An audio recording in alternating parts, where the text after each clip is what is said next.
tell me your thoughts on feeding a hungry globe as we kind of move through these and we keep trying to step up our efforts to do more. Well, it's been a subject that I think all of us who have spent our careers in agriculture have been talking about for however long we've been, professionals. Some of us years, some of us decades. But in fact, all of us are really, riding on the wings of Norman Borlaug's legacy and what for many decades he put into perspective, but also walked the talk, which is there's a profound need for increased science and technology, which is driven by innovation, to benefit agricultural productivity enhancements and improving the environmental footprint of what agriculture does in the environment at the same time. And we've got a lot to be proud of and a lot to say, we've done that, but we also know that Mother Nature is challenging the farmer every day with new and different challenges, whether it's weather-related or pest or disease, but also most profoundly the fact that, we're about to cross over to 7 billion of us on this planet yet this calendar year. Over half of us on this planet now live in urban areas, which has never been the case in all of recorded history of human existence. And that's important because people are moving to cities in substantial numbers because of economic opportunity. And with economic opportunity comes more wealth, even if it's relative wealth of going from $1 to $2 of income a day. People are spending more money improving their diets. So more people with more ability to afford better diets means one thing for the farmer, and that is greater demand, greater expectation that we perform and meet the needs that are unbelievable with regard to food expectations today before we even start to talk about 10, 20, 30 years from now. What would you like to see accomplished in the next 5 years?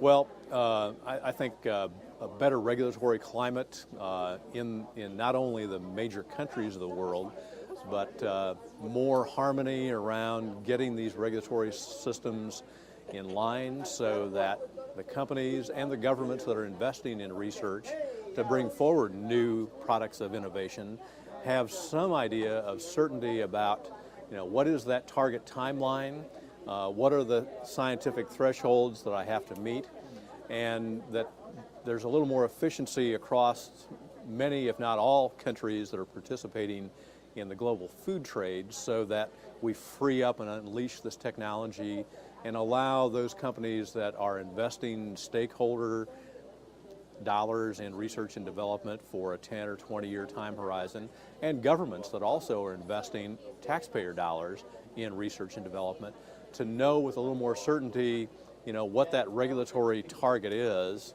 and that in a global marketplace, we know that we're doing something that is responsive and can be rewarded in a global marketplace context. Right. Can we do it without this ag tech that your group is a part of? I mean, No. We've made such great advancements because of it. Can we do it without it? Absolutely not. And I think any farmer that we could talk to, including my family farming in Illinois, but anywhere on the planet, and I've talked to farmers in South America and Africa and Asia, Europe as well, will tell you that the technology innovations that have got us to where we are at are magnificent, but we need something newer, smarter, and better tomorrow. So we need to continue innovating. We need to continue to put that money back in research and development from the private as well as the public sectors to continue to again, keep pace with those curveballs that Mother Nature throws at the farmer, as well as those demand factors that will continue to grow. So it's an exciting time. Yeah. One last quick question. Crop Life of America, what are your goals for helping make that happen? Well, number one is a communications objective. So thank you for the opportunity to talk with your viewers. But I think probably your viewers are the folks that need to take up that rallying cry and say, we need to talk to our friends and neighbors. Because really, even in rural America, I go home to my hometown to Princeton, Illinois, population 7,000. There are people that don't understand how farmers a mile out of town are doing what they do, or how did they get a banana that was fresh or a fresh strawberry in our supermarket in my hometown in Illinois in the middle of January. What is the technology and the system of food delivery that makes that possible?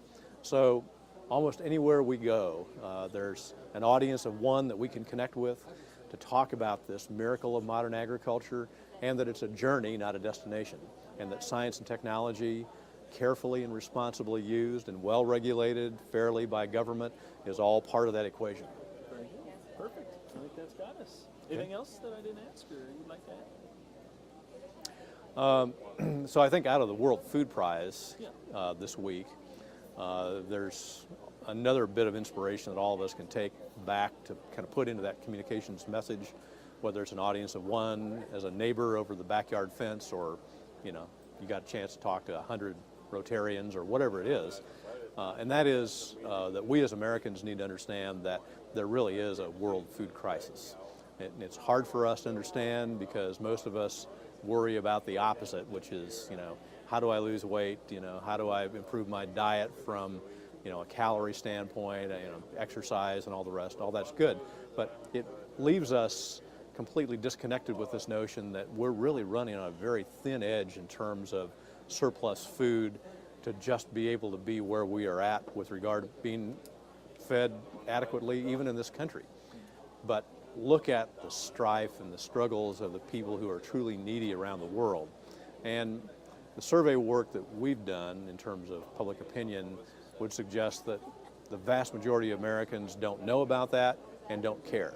And I think the World Food Prize takes thousands of us with this experience here in Des Moines this week and should inspire us to say, I don't care that you don't care about this. You still need to know about this. And we need to weave this into our message that, it is a troubled and difficult world with tens of thousands of people, if not millions of people, who are starving and may not live out today because of hunger.